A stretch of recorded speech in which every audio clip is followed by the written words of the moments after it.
It is great to see so many familiar faces. So thank you so much for making the time to join us this evening. I'm very aware that you are coming in from all parts of EMEA and perhaps even further. I'm based in Belfast, and I'll let Neil introduce himself in a moment. But really, we wanted to bring the opportunity of the network together in the sense we are all Henley alumni, and it's always great to reconnect and the opportunity to learn something new and then to discuss that and also to further our networks. That's the beauty of Henley. So I'll hand over to Neil and he'll tell you a little bit more about the London network. Thank you very much. Hi, everyone. So I'm Neil Poole. I chair the London alumni, and again, it's nice to be able to do this sort of combined event. As mentioned, we are all Henley alumni. Yeah, we also run virtual socials on first Wednesday of every month. And we also do face-to-face socials on the third Wednesday of every month. So if you're in London, do have a look out for those sort of events and do join us. And yeah, as today is a special occasion because, of course, we've got Torben, who's going to be talking to us around contextual leadership, which I'm actually really interested to find out a lot more about. So I think that's over to you, Torben. Amazing. Thank you very much.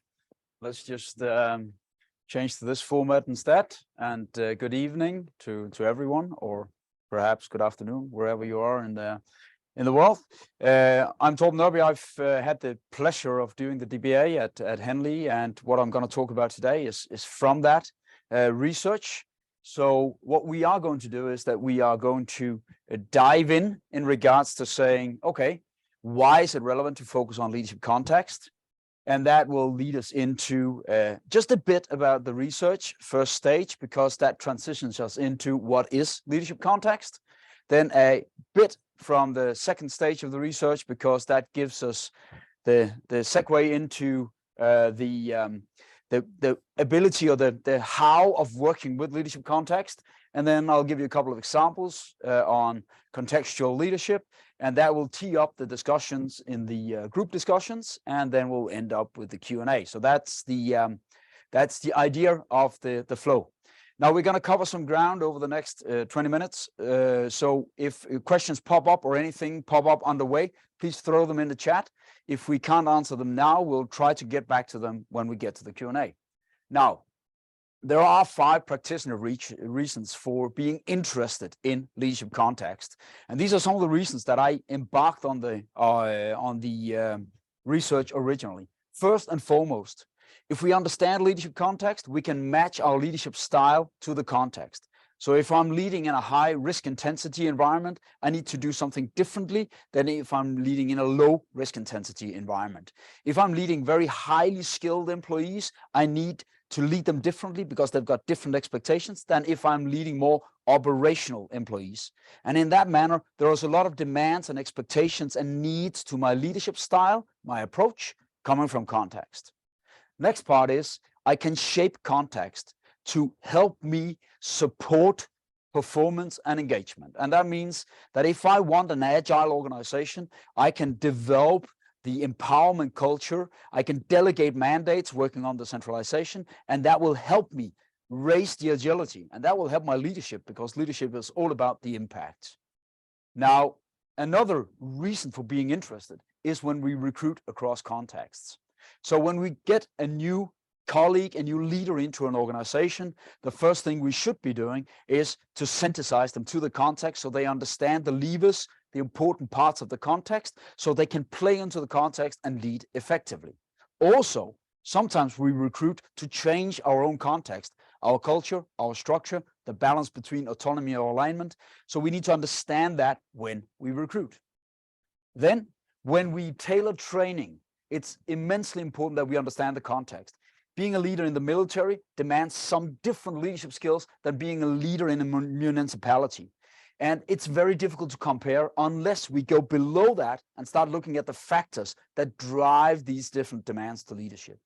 And the last part is that if we're in mergers, acquisitions, or doing organizational change, we need to define how we want the future, the culture, the the context, the structures, the people composition to be in order to support our endeavors. And that means we need to understand how should the context support our operating model, our strategy, and where we want to go. Now, if we turn to the research side of it, we've got a state of the union, so to say, in research, which is that leadership research do not put context as a central piece of the research. They control for a few factors in order to even out any disturbances, and that gives us a problem. It gives the problem that we can't really transfer this to practice. So we've got a lot of good leadership research, but that's very, very narrow, because context is seen as a disturbance and not as a condition we need to engage with. There are a few exceptions. Cross-cultural research is an example. There's a lot of focus on the context, and there's been a few studies into distance, for example, which is one of the conditions in leadership context. Now, that also meant that when I embarked on the research, I was told this cannot be done. We had dialogue, we developed a model, and we found a novel approach which allowed this to be done. The research purpose was to understand leadership context in order to lead more effectively. And the research questions was plain: what is leadership context? Which factors comprise leadership context? What are the causal tendencies of these factors? So what does it mean? How does this impact leadership, these different factors? So risk intensity, dynamism, complexity, how does that impact leadership? And which factors can be shaped, influenced by leadership, and thereby guided to be more conducive, support performance and engagement more. Based on that, the first steps in the research was to do a range of interviews with practitioners, leaders, in order to listen to their understanding. And that was, of course, on the back of 10 years of consulting experience and 20 years of leadership experience on my own behalf. From that, I did an initial literature analysis and found some components and some propositions around how does context actually behave, what is it, which factors are in there.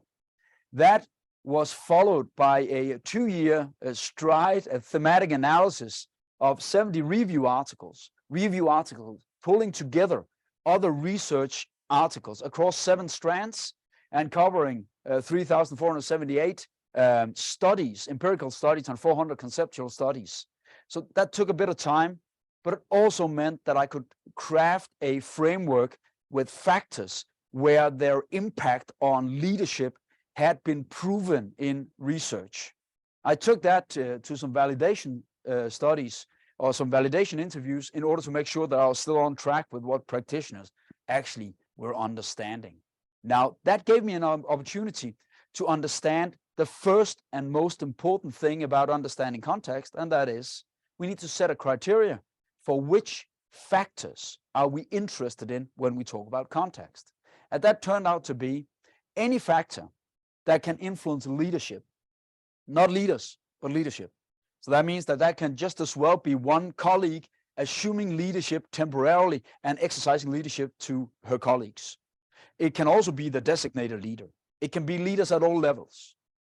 Now, the other part of that was that it turned out that in order to understand it, I needed to also look at all the factors that can influence the outcomes of leadership. So I looked into the outcomes of leadership and found that one of the most robust outcomes, links between leadership and performance, is if we focus on work performance behavior. And there are 4 buckets of work performance behavior. There is task performance, there is adaptive performance, there's organizational citizenship behavior, and there's team citizenship. All of that is underpinned by engagement and psychological empowerment. So the criteria I set forward was any factor that exercises a significant influence on either leadership or performance is interesting.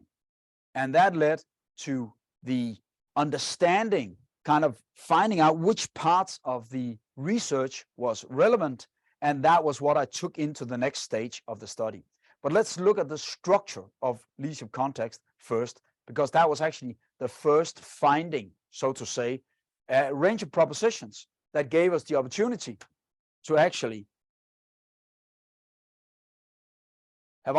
So the range of opportunities that gave us a chance of actually doing an overview. They formed into 5 categories. The 5 categories, so to say, was intentions. Whatever we do in order to lead, we need to lead from intentions. So we need to understand the intentions of the organization and then direct our leadership efforts based on intentions. So for example, if we've got an efficiency intention, it's different what I need to do as a leader than if we've got an innovation intention. Then we need to understand the external environment, factors like risk intensity and external dynamism. We need to understand the structures, formalization, centralization, the interdependence in the organization. We need to understand the people, of course, the basis, the most important factors, the composition of expertise, the composition of personalities, and we need to understand the cultures, and that is in plural. And that's because the research showed that culture, company culture, is not one size. It consists of a range of subcultures that come together and form the most important parts of leadership context. That also means that if we want to understand this, what we need to do is we need to understand when we work with leadership context, everything flows from intention. So we need to understand how intention and environment connects, how intention and structures connect, how well do they support each other, how intentions and the people composition connect, and how intentions and cultures connect. See if they're in alignment. If we change intention, we want to shift from efficiency to innovation. We need to look at how the other components need to be shaped. We need to understand the distance, which is one of the environmental factors. How do we support that with structures? What does that demand from our people? How does that connect to the cultures that we want? When we look at the structures, we need to make sure that there is an alignment between the structures, the level of centralization, and the cultures, the level of empowerment culture. We need to make sure that the structures support our people. Perhaps if we don't have people that are structured enough, we need to raise some scaffolding so that we help them. And of course, we need to understand the people and the cultures together. Now, all of this leads to the understanding that leadership context is a force field, keeping an organization in an equilibrium or path dependence, if we will. And that means that in here, right in the middle, we've got a performance arena, and that's what I should be interested in as a leader. I should be interested in saying, if I want my people to perform, how should I shape the context? How should I influence the context? Should I change structures in order to build other cultures? Should I involve my people and maybe get a stronger discipline culture to drive up efficiency? So in that manner, leadership context is an open system with a lot of flux in and out, constantly reproducing itself from the whole understanding of complex adaptive systems. And it's a force field that I can influence. Of course, I can only influence some parts of it. Now, that led to the next part of the research. And the next part of the research was a Delphi study. I invited about 500 experts, 110, 109 made it the whole way through. And the experts were sorted in 3 panels. Human resource experts with at least 2 different organizations behind them, at least 10 years tenure. Leaders, at least 2 organizations, at least 10 years as a leader. And professors and organizational scholars at doctoral level that were experts in organizational context, in leadership. And then I ran a couple of Delphi rounds where I threw the network or the framework at them, and 68 hypotheses about how does that influence leadership.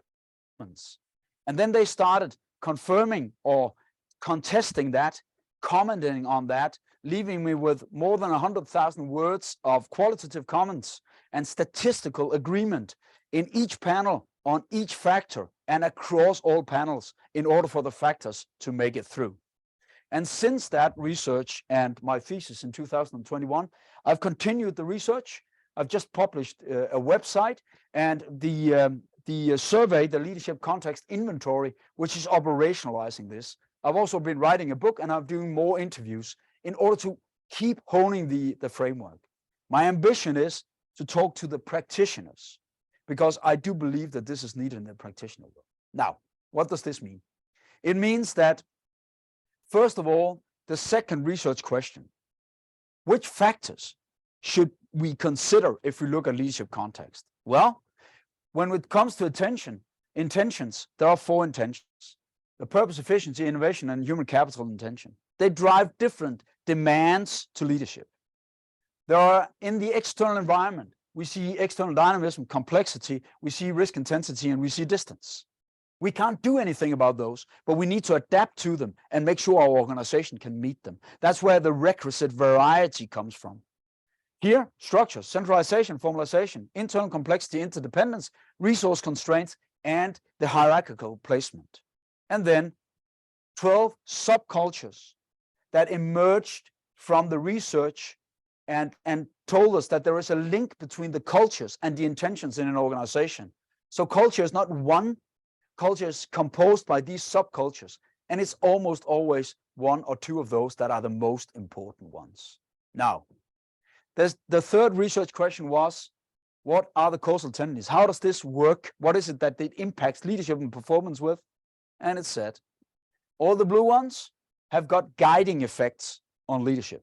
So we should understand that and interpret that into leadership demands. Do we need to go more towards transactional leadership, towards shared leadership, towards servant leadership? Then we need to understand whether they hold helping or hindering factors. The intentions hold guiding factor or guiding effects.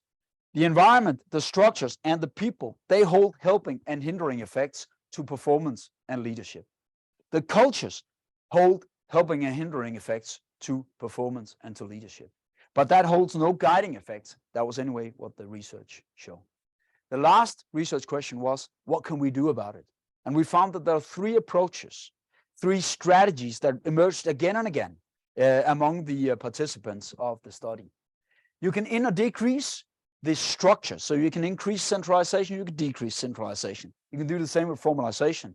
The only factor you can't do anything about with structures is the hierarchical placement. You can strengthen the cultures. And actually, we ended up identifying a best practice approach to strengthening the cultures, very deliberately, going in, working with your people to move the culture to support performance. And the last part was that you can change the people composition. And when you change the people composition by rotating people or putting them together in another way in the organization, or maybe hiring new ones and exiting others, you can change the personality composition. So the anchor point of the personality, the anchors, the most strong disposition.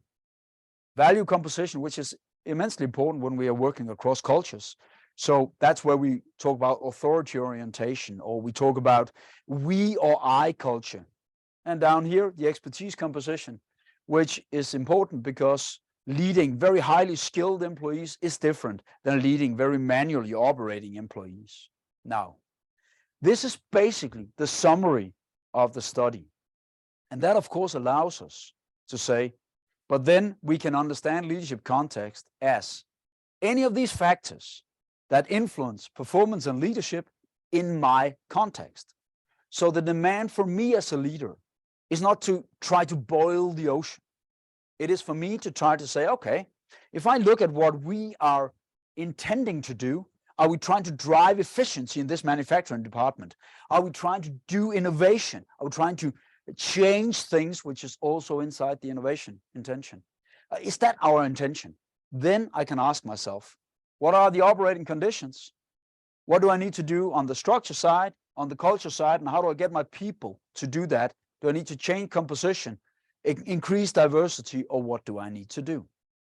So very, very often, it is 3 or 4 factors that are the driving forces when you want to shift leadership context. And in any essence, you need to understand the context. So let's take a couple of examples. If we look at this, this is a case, a real life case. This is a global company. They are producing conveyor belts. They are distributed all over the world, and they've grown significantly in this situation where we get into the game. They are experiencing declining profits. They're losing customers and they're losing bids.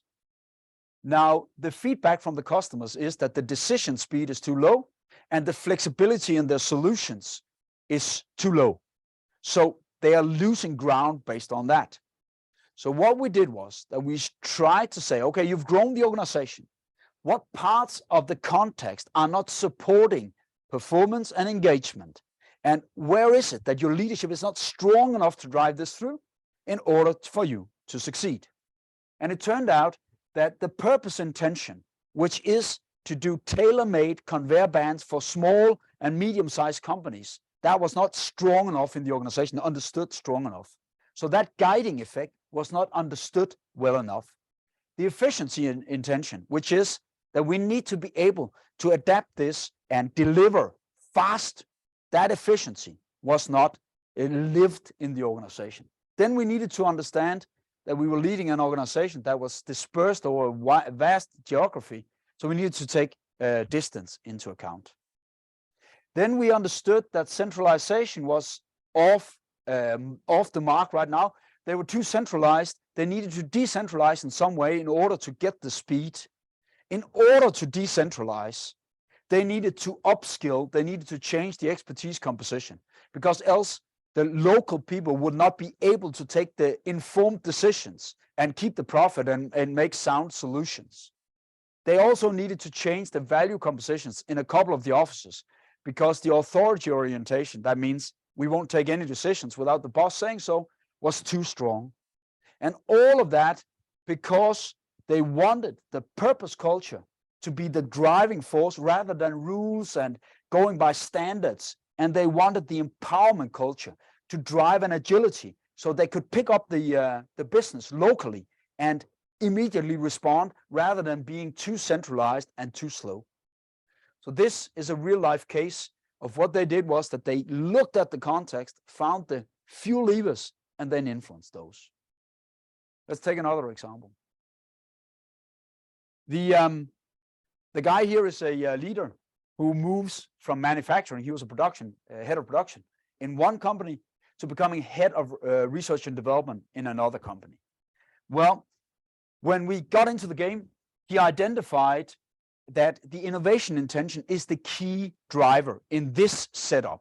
So this is the key criteria for what is effective leadership on his behalf.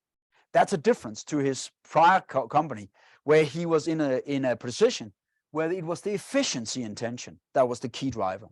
Then we looked at the internal complexity, which is another key driver. In the new setting, he was facing a non-patterned complexity, a non-predictable complexity. Whereas in the old setting, he also had high complexity, but it was a patterned, repeatable complexity. He was facing a personality composition with a lot of analytical people, not very good at communicating, very, very introverted. And he was facing a total different expertise composition. He was taking over a department of almost only PhDs that knew more about each their field than he would ever learn about that. And that meant that he needed to understand that his leadership should create a strong innovation culture, continue that approach, because else he would not be supporting performance. That meant that he responded by starting to develop his leadership style from being more transactional, managing by exception, following up tightly, to being more of a servant leader. That means, how can I enable you experts to perform in your fields? How can I remove everything from you that's not core to our value creation? He moved from closing to opening. He was used to giving answers. He moved towards asking questions and facilitating that people talk to each other rather than played the leadership over his leadership role. And the last move here was that he moved further towards shared leadership, meaning that he fostered that each of the experts took the lead in their area. Rather than him being the leader, they formed the leadership together. So this is another example of using the understanding of context to drive efficiency by matching your leadership. Now, that was a lot of words. The idea is to try to start this discussion when we get into the group discussions in this way. I've posed 3 questions. You can start with any of the questions in the breakout discussions. Now, this first question: in which instance have you experienced context help or hinder leadership or performance? So that's about the awareness of saying, how is it actually that context makes things more difficult or easier? The second question here is, when is it that you've experienced that context has changed and put different demands on leadership? Perhaps because of a merger, perhaps because of a change in the strategy, because of getting to a certain growth level, demanding more formalization, maybe because you become too siloed and you can't connect it, so you need to work with the interdependence between the departments. And the third question here is, what is your experience? What have you experienced in regards to reshaping context, changing context? That can be people composition. It can be working on the cultural elements. It can be that we go in and we change structures, organizational structures, formalization in order to promote performance. And as I said, you can start anywhere. It is more of understanding that most of these patterns are reproducing themselves, and any change of the leadership context takes a quarter up to a couple of years, depending on what we are talking about. So there are two sides of the same coin, but we are at a longer time horizon when we're talking about contextual leadership and shaping the context and understanding the context. Example, when we design leadership principles for different companies, it is immensely important to understand the leadership context to make sure that we focus on the right things. But in very different companies, you can still be training situational leadership because the person-to-person situation is still valid in most companies. So they're not in contradiction. I would say that situational leadership is nested within the context in an organization. Did that make sense, Alan?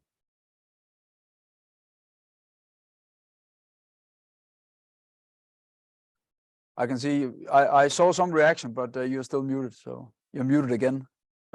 Torben, hi, it's Neil here.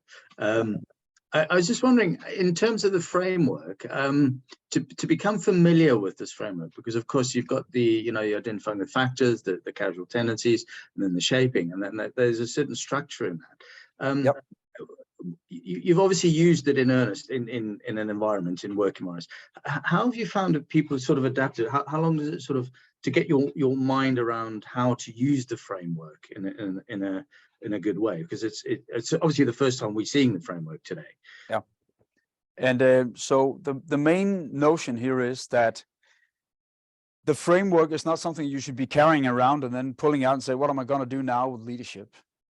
This is more for the considerations in a leadership team of saying, how do we shape our organization and our leadership over the next year in order to support our strategy or our change in operating model? So we see a lot of companies, for example, going from more decentralized autonomy because they've bought companies and so on, to more alignment-oriented operating model. In that sense, it is very relevant to have the discussion about how do we shape leadership context. And then you put it away, and then you start working on it, because you embed that into the leadership principles. You embed it into the way you organize, you embed it into the way you change your policies, so you decentralize, you put it into your recruitment strategy, so you recruit the right expertise. So leadership context should be considered as trying to get your hands around the necessary leadership foundation, not a day-to-day leadership tool. Did that make sense, Neil?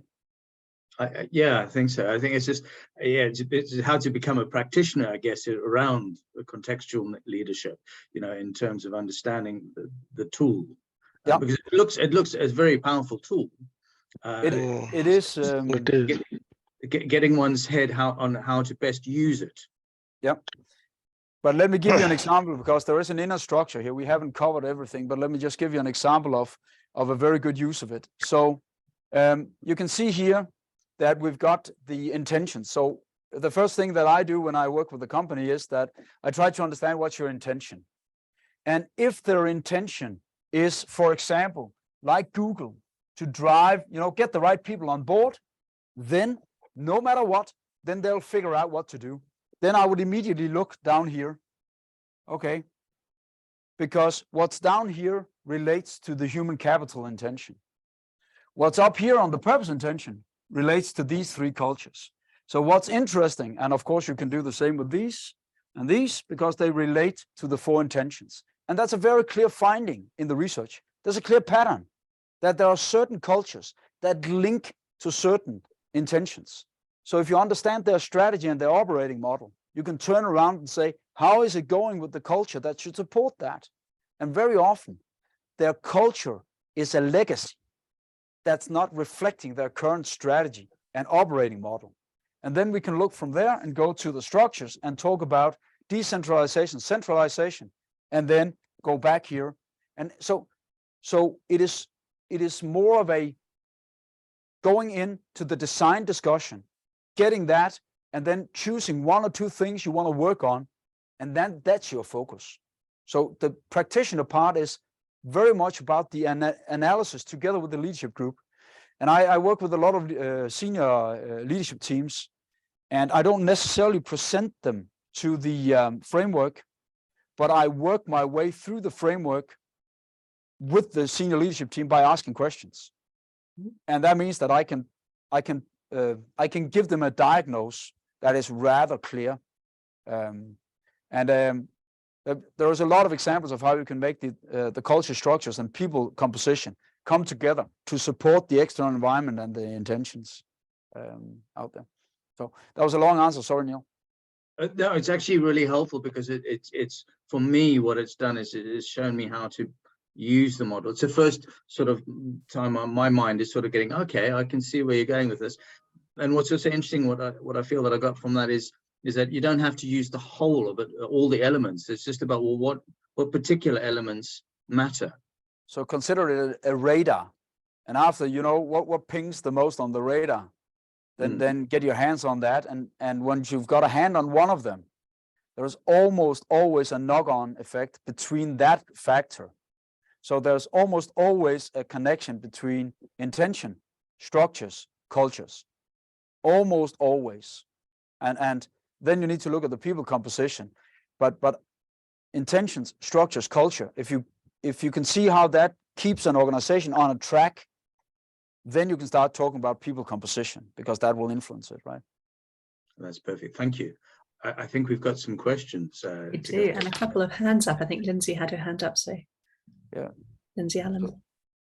Oh, thank you. Sorry, trying to drive a new laptop and it's proving a bit challenging. Thanks ever so much for tonight. I've got probably a fairly unique perspective in as much as I've spent 25, 30 years as an interim. So I've worked across multiple sectors, multiple organisations, and can very much see how this fits within leadership and change.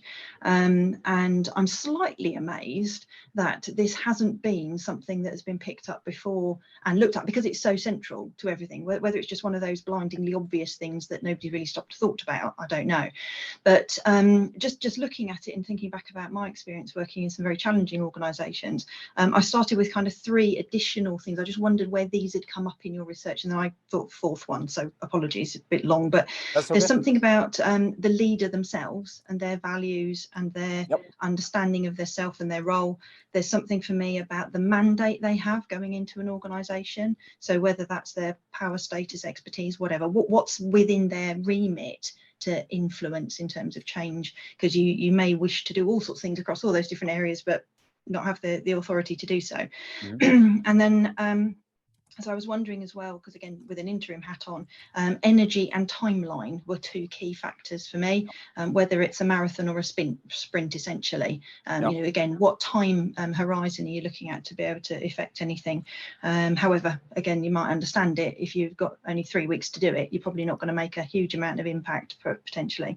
And then the one I added was really, again, building on all of that, having a sense of trust and followership to enact the change. I just wonder whether any of those elements came up in your research as being part of that contextual picture.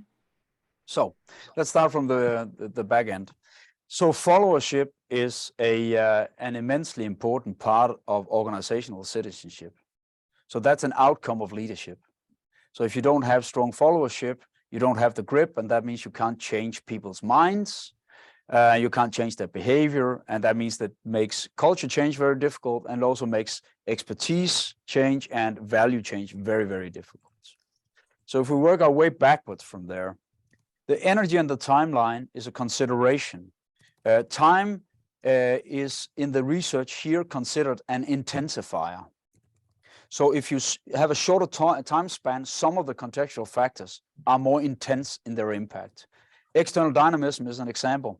External complexity combined with time pressure is really bad. Risk intensity combined with time, that's an intensifier, which we can recognize from fast response teams in medical teams, in the army, fire teams, and so forth. So it's in there, but it is not a separate part, because it's a part of the external dynamism. So that's the time dimension in it. Energy and mandate are two things that are necessary to influence the context. It's not part of the contextual framework, but hierarchical placement do give you different, opportunities. However, the power perspective, so if we look at French and Raven and all that stuff, so the power perspective is not in there. And that's a valid consideration in an organization, saying how's the power distribution? So who is it that's trying to change something because they might not be able to change it, because for them it is a factor they cannot change because of their mandate. So you are pinpointing a power dimension that needs to get into the consideration. That also means that a frontline leader has less opportunity to shape context than a senior leadership team. So I experience more interest from senior leadership teams. The last part about the leader, him or herself, that's part of the people side of the leadership context. It's important because your own value base, your own personality, your own leadership belief shapes the way that you see the world and the way you lead. So there are two sets of expectations in the people side of this. The expectations from your follower that you need to match to a certain level in order to build the trust and be an authentic leader. And the other side is yourself. So the leader themselves are in the people part of the context. But again, there's a difference of using the framework as a leader leading a smaller team, or if we're talking to, as I am right now, a divisional head that's heading up a division spread across the MENA region of 3,500 people. So he needs to consider organizational units. He can't consider his own leadership style, so to say. Did that make sense? Yeah, that's great. Thank you. Hi, Dr. Torben. First of all, thank you for sharing your presentations and finding. It was great insight, Thanks for that. So Mike, are you going to share this presentation with us? Yeah, absolutely. Oh, great. Definitely. Yeah. So my question may be out of context, yeah, but it's very much related to the leadership context. So, we can see very turbulent market for last 1 year, 1.5 years. What happened with Salesforce, Microsoft, Google, AWS, all big leaders, all big names, millions of dollars of salary. So where they went wrong, it was attention, or it was the structure, it was an environment. So that's what I wanted to understand. That's what I was hoping to see. Like, where did they go wrong? Yeah. So all big leaders with big, huge salaries, Yeah. So first of all, if I had the answer, People and Performance, which is the company I'm heading up, would be a bit bigger. Second of all,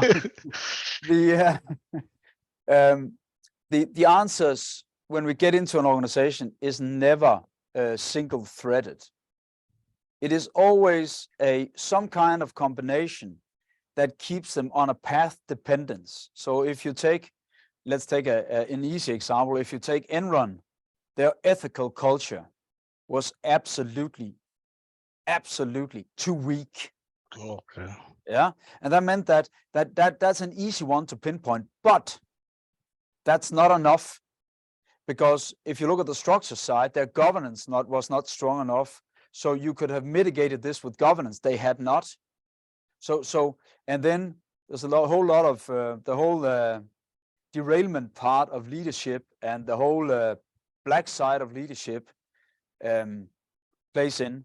So the framework here is very applicable for initiating and getting your hands around a discussion on how can we further develop our context, or how do we make sure that we train people in the right stuff, or how to make sure that the people we get in has a sufficient understanding to perform in our organization.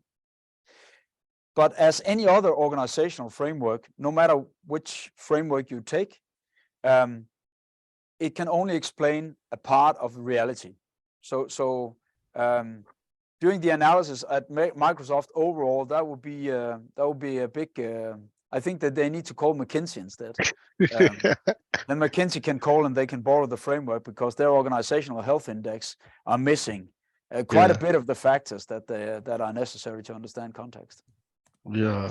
So, I wanted to link somewhere, like where it was intention or environment or structure or culture, like where they went wrong and this disaster happened. Yeah. I can answer some minor cases. So Yes. The case I told you about, the conveyor band company, because that's a size we can, chew off and then understand the dynamics of. So when we work with the very large organizations, it's very often one or two factors that you work on at corporate level and try to drive through the organization.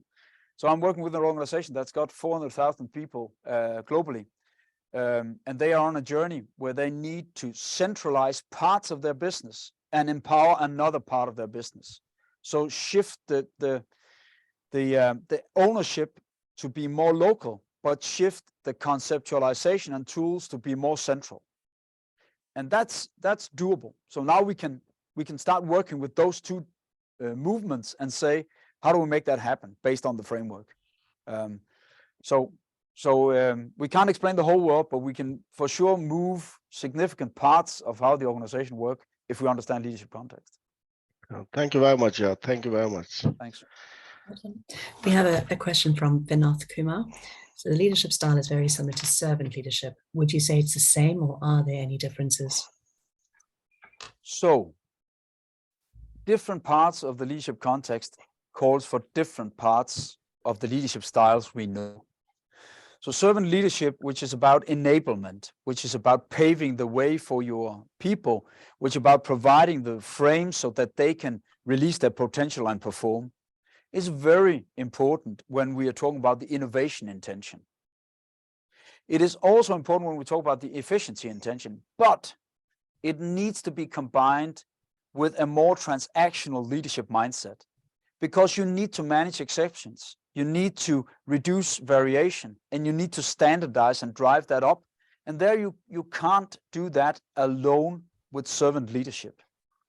So what we can use the framework for is to understand our leadership context in the different parts of the organization, and then shape our leadership principles so they accommodate with that, but understand that efficient leadership in a manufacturing department is not the same as efficient leadership in an R&D department, and it is not the same as efficient leadership in the commercial department. However, 70% of it will be the same, but it's the variation depending on the intention, the external dynamism, the structure, the agility that needs the 30% that makes the difference on the really high performing organizations and the not so high performing organizations. So there's no size leadership that fits all. I'm sorry, but no matter whether we take exemplary leadership or transformational leadership, or they need to be fitted to the context. And that's one of the problems for practitioners. So. Thank you. Another question from Rachel Walden. So are you saying start with intention, choose one of the four, then match to one or four cultures, then move to structure and calibrate against intention, then people environment after that. That's an absolutely fair summation of the approach.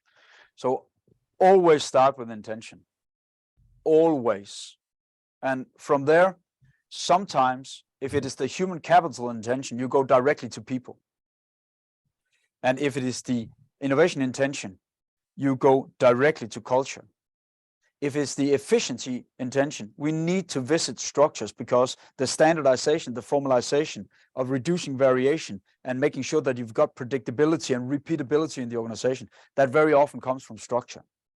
So start with intention and then go to either structures, people, or culture, but you need to visit those three. Very often the external environment is something that's operating conditions you need to understand. I hope that answered. One more question from Andrea Dunhill. How would you relate the model to an advice-giving charity? So, the advice-giving charity or the non-NGO or the volunteer organization of some kind, they really need to look at how their purpose intention connects to their purpose culture and then is scaffolded by the necessary structure.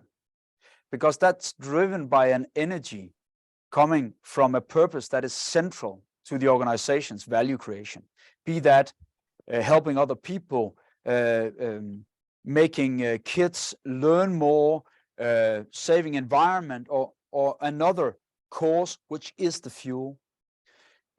So when I've met this type of organization, it is always from purpose intention to purpose culture, and from there to the necessary structure, if that makes sense. It's never from intention to structure. Yeah. Well, that was the last question in the chat. Does anyone else have any more questions in the main? I was just wondering, Torben, do you have, is there a book or something that have you published something or intend on publishing this framework out so that people can acquire the knowledge and share the knowledge? The whole reason that I'm doing this is that I want to spread the knowledge, because I think that we need much more contextual understanding. So a good starting point is my website. The website has right now a handful of blogs, and next week I'll start publishing blogs on the intentions, 4 blog series on the intentions. So 1 blog on each intention in order to understand that. Once I've found a publisher, I'll also publish a book, I hope. I'm pretty much done with the manuscript. That's taken me the last 1.5 years after finalizing the thesis. So I've tried to write it in a language that's understandable and also with practical examples. So hopefully I will have a book out. I don't know when. I'm not experienced in how much the publishing. Maybe I just need to self-publish. So if anyone's got a publisher in the pocket, could you just call me, please?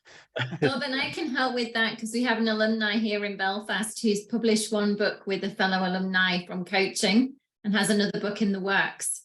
So I'll talk to you offline. This is the beauty of alumni, right? And helping one another. I will let you know. Thank you, Rachel. Thank you. Yeah. I think that's actually really good that you're sharing this. It's great. So on the website, you will also find an elaborate description of what I just showed you with the dynamics of the framework. There's a half-hour video there elaborating on that, because it was a very speedy introduction you got today. And if in any means that you want to know more or anything else, hesitate to reach out, because this is kept separate from my business, because I believe that we need more contextual understanding, because there's too much out there that says this one size fits all. And pardon my English now, I'm fed up with 7 steps. If you do that, you'll have success, or 9 steps, or 3 steps, and it works everywhere. It doesn't.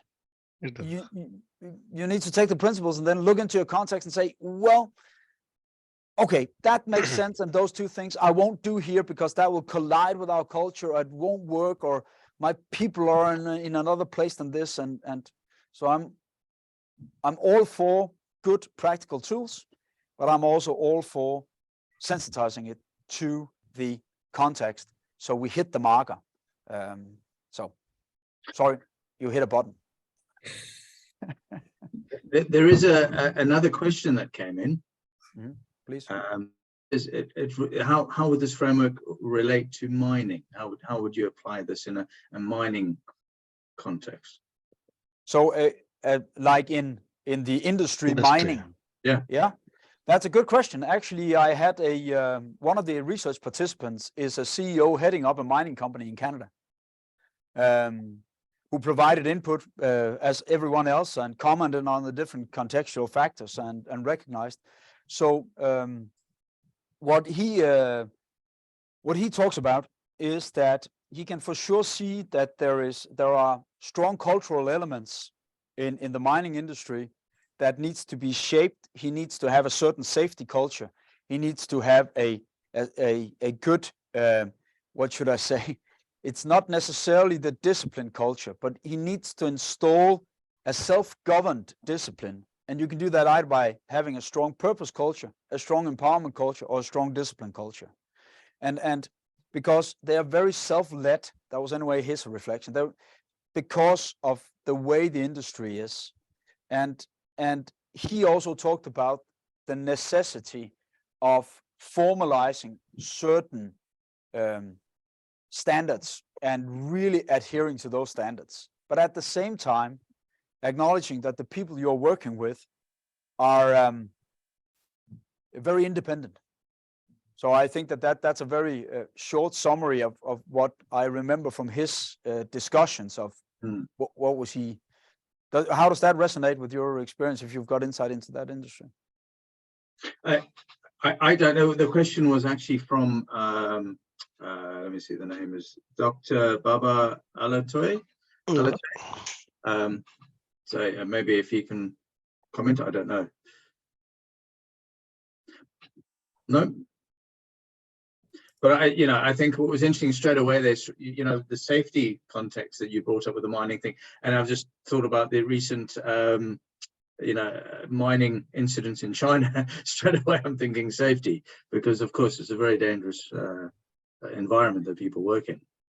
Absolutely. And that also means that if you don't have your purpose in place, so why is it that we're doing this? If that's only an efficiency intention, you might not put safety as central as if you've got another purpose, which is about, in the best possible way, to use the Earth's resources in a sustainable way. And that means that sustainability was interesting, because sustainability was actually, I posed sustainability as one of the key factors on the cultural side, that sustainability culture, what must be important. There was no traction at that point in research on that side, but in the business press, there's a lot of traction on sustainability, and now research is picking up. And the research participants talked about that as an imperative part of purpose culture. So understanding what's your sustainability footprint in what you do.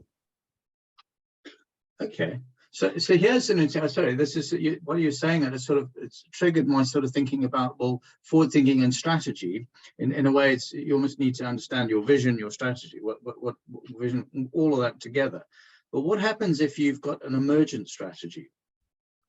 So the emergent strategy school or approach would very often say, okay, we've got a core competence of some kind. We've got a substance. We've got certain competencies. We've got a technology. We've got something that's kind of, and we will do everything we can with that. So it's driven from the inside, then it emerges. We've got a couple of medical companies in the Scandinavian region that operates like that. They're doing enzymes, is that what they call? Some that you put it into bakery and food production, all that stuff, and it improves the quality. The aromas, yeah. Yeah. So what they do is that they have got a human capital intention. They want the best brains, they want the best people on R&D, and they will let them guide the strategy. So the only thing they do is that they set the frames around that. So they're very low on formalization. They are very low on interdependence. They are very high on innovation culture. They are very high on purpose culture. To do good with what we know to the best of this target group or that target group. And then they set the organization free. So you don't have to be the old planning school of strategy in order to use the framework. On the contrary, the emergent strategy is just as valid. You don't have to be a for-profit organization to understand your leadership context. And non-profit organization, that's just as important. The church is a good example. So if they don't put purpose central, they get skewed off on the purpose. All of a sudden, that leadership changes into something that it should not be. So there, no matter where you're coming from in your leadership perception or what the mission of the organization is, the only thing I've been struggling a bit with is, people getting together to share interests. Then we can talk about whether that is an organization, and then it doesn't make a lot of, because they don't want to take leadership. They're just sharing interests, and there it doesn't work. It's interesting. This thing, yeah. What's interesting for me, what you're saying about in terms of how the emergent strategy comes out and the use of that is, how that it's almost like it's like backwards feeding in a way. But you're creating the right environment, contextual environment for nurture in a way for the result and creating that purpose, which is it's very interesting. So a very good or very important finding from the ambidexterity literature that started with March in 1991. This about having efficiency on one side and innovation on the other side, and you want that in the same organization. There are some strategies for buffering that so that they don't disturb each other.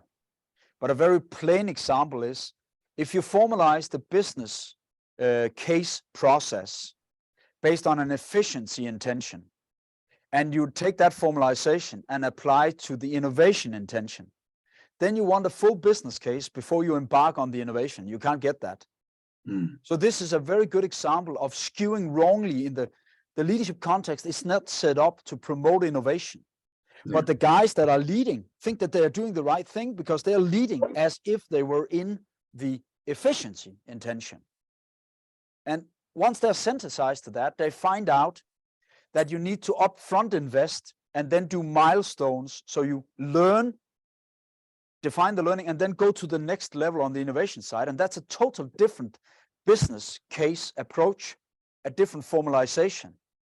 And if you don't get those two to coexist, you won't be able to pursue both the innovation intention and the efficiency intention. And in most companies, you need to pursue both. Then you need to look at the human capital intention behind that, what supports innovation, what supports efficiency, and then you need to look at how does that connect to purpose. So basically, you've got kind of a pyramid of intentions with innovation and efficiency at the top, backed up by human capital at the bottom, and in the middle you've got the purpose. And in some organizations you don't have that purpose in the middle. Instead, it's those bolt-ons I talked about earlier, add-on purposes. We also want to save the environment. I know we are producing clothes. That's not good for the environment. We are doing it in India. We're not fully up to sustainability, but we'll give a lot back to the local society because that's the least we can do. That's an add-on purpose. That's not central. Only if they make sustainability as important as profit, it moves in to become central. With this sort of journey that people have to, if obviously when you look at an organization and the leadership, you're working with the leadership team. There's obviously going to be some leadership skills where they need to be able to adapt through that journey to the change and the change in the organization. Have you found it in your experience where the leadership has found that they maybe need to develop those skills, if that makes sense? And how does this identify that and sort of that self-reflection? Yeah, so you can say that there are a lot of companies that are spending the vast majority of their leadership time in the efficiency track. running the operation. And many of those are not very skilled at step change or remodeling or re-innovating, reinventing, disrupting, if you want, some parts of the organization in order to create future business. And in those senses, you need to, in some way, start synthesizing them to that, or follow another strategy where you separate the incubator part from the main organization, let them incubate and mature before you bring it back into the base organization. So there are different strategies, and there are basically 3 strategies. If we look at that, you can separate it by structure. You can separate it by time. So we kind of change. In this period, we do innovation. In this period, we do operation. You can do integrated balance, which is the most difficult. That's ambidexterity. That means that people themselves have the ability to shift in and out of innovative and operational contexts. That's the most difficult. And then there are some that speak for vacillation, changing, moving up and down. I can't say it. There's an article on it. But that means that they say in this period we'll do an innovation sprint, then we'll kind of do an efficiency operation optimization sprint, and then we'll do, so they kind of move the organization like in a couple of waves, half year or yearly waves. Vacillation, I can't say that. Vacillation. Yeah, something to that. Thanks. Torben, thank you so much for your time this evening. Very, very grateful for you sharing all of your research, or even just a little high level of it. And also I know that lots of comments in the chat, a number of people, enough to give you a shout out sharing Torben's leadership context information and the website. Naomi, thank you for sharing that with everyone as well. By all accounts, lots of thoughts, lots of ideas coming off the back of this. So I'm sure this conversation will continue. I would just like to say thank you to everyone for making the time to join us. As Neil alluded to, he runs the London chapter drinks. I run the Belfast chapter drinks. We both do virtual sessions. So do log into Henley Live. Do look at the events that are available to join, whether that's virtually or in person. So I know that I spoke to a few people that are dialed in from South Africa and various other parts of the world as well. So you're very welcome to join us from a UK perspective. But thank you again to everybody, Naomi and Alison and Vicky from Henley, for taking the time to help us organise this session as well. I believe it's always great to reconnect with alumni, to make new connections and to network. So feel free to reach out and link in directly with Neil, myself and Torben. But any questions or anything post the event, do reach out, and thank you again.